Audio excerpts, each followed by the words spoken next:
Hey guys, তো এখন বাজে হচ্ছে 1টা, আর আমার স্নান হয়ে গেছে, আর কোকোরও স্নান হয়ে গেছে। এই দেখো, কোকো স্নান করে নিয়েছে, এবারে কোকো ভাত খাবে, তাই তো? বাতু বাতু, এই যে বাতু খাবে তো। তো চলো দেখাই কী কী রান্না হয়েছে। কেন ঘরে তো থাকি না, যার জন্য কোনো কিছু দেখাতেও পারি না। চলো এখন দেখাই, দাঁড়াও, ব্যাক ক্যামেরা করতে হবে, তার জন্য আমি স্নান করে সবে উঠেছি। তো প্রথমেই দেখাই আলু ভাজা। এটা আমার কোকোর তরকারি। এখানে আছে গাজর আর মাংস, এই যে দেখতে পাচ্ছ, এটা কোকোর তরকারি। এই ভাজাটা আমাদের আলু ভাজাটা। এটা হচ্ছে চাটনি, মানে আমের টক। এটা হচ্ছে মুগ ডাল। এই যে ক্যামেরার জন্য একটু কালারটা এরকম দেখাচ্ছে, কিন্তু অরিজিনাল কালার যেরকম হয় সেরকমই। আচ্ছা, এই ভাত, কেউ বলবে না যে এটা সরু চালের ভাত। ভাতটা কিরম দেখতে লাগছে, কিন্তু এটা সরু চালের ভাত। আর এই হচ্ছে মেন জিনিস, দেখছো এটা কি বলতো, মাটন।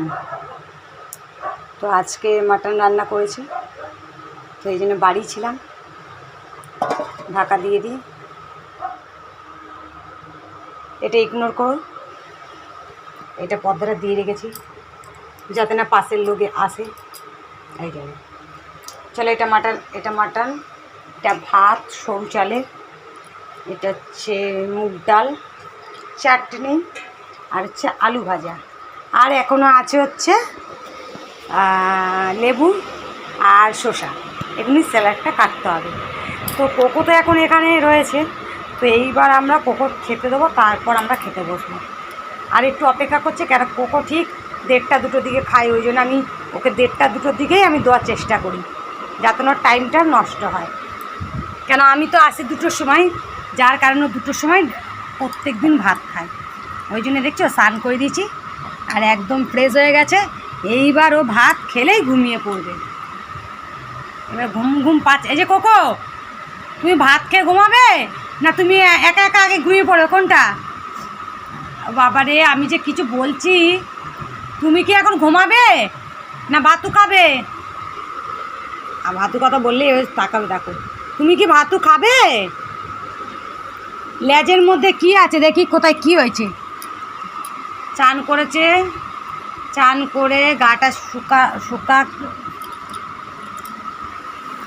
চলো টাটা, সবাই ভাত খেয়ে নাও। আর আজকে সানডের বাজার, কার বাড়ি কী রান্না হয়েছে প্লিজ কমেন্ট করে জানিও। আমাদের বাড়ি আজকের এই রান্না হয়েছে। চলো টাটা।